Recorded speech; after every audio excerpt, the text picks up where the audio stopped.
Good evening, ladies and gentlemen. We are coming to you live from an undisclosed location, not that it seems to matter in the slightest. Last night we had to cut our broadcast a bit short because our security cameras had picked up signs of movement.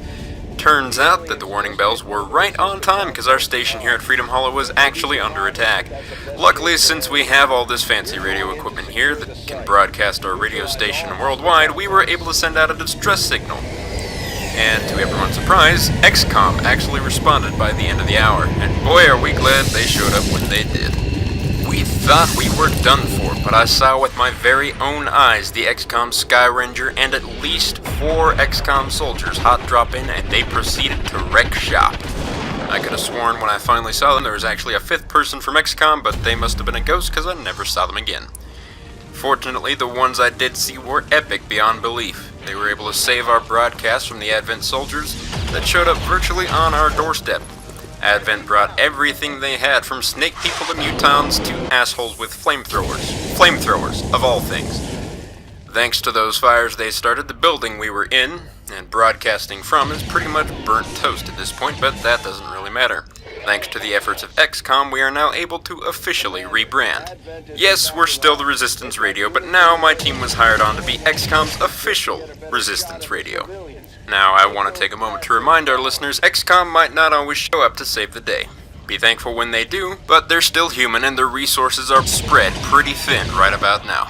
More importantly, always remember that when they do show up, they brought the big guns, the grenades, and of course the side blades. So you should definitely evacuate the general area before you get blown to smithereens in Advent's crossfire, because remember, Advent doesn't care who they're shooting at. Hell, I even saw Advent take a shot through the legs of an interceding Templar just to get at one of our security personnel, who is, sadly, no longer with us, thanks to Advent. But now that we are officially part of XCOM, they fixed a problem I didn't even know we had.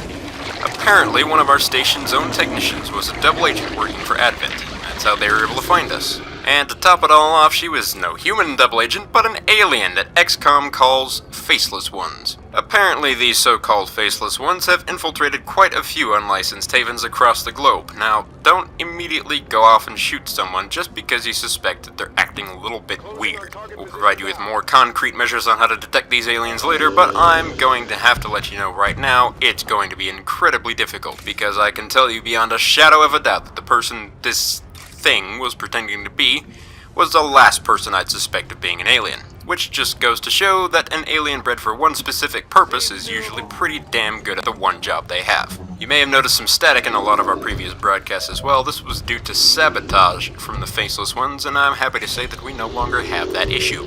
Moving on to our next order of business, since we are now the official radio station of the XCOM Resistance, we are going to be providing you with a lot more details about the successes and sometimes the failures of future XCOM missions. For those paranoid that I might be exposing XCOM secrets, I just want to remind you that everything we broadcast here is handed to us directly by XCOM themselves. It's all declassified and it's a few days old. By the time Advent is able to actually hear this broadcast, the Avenger is long gone.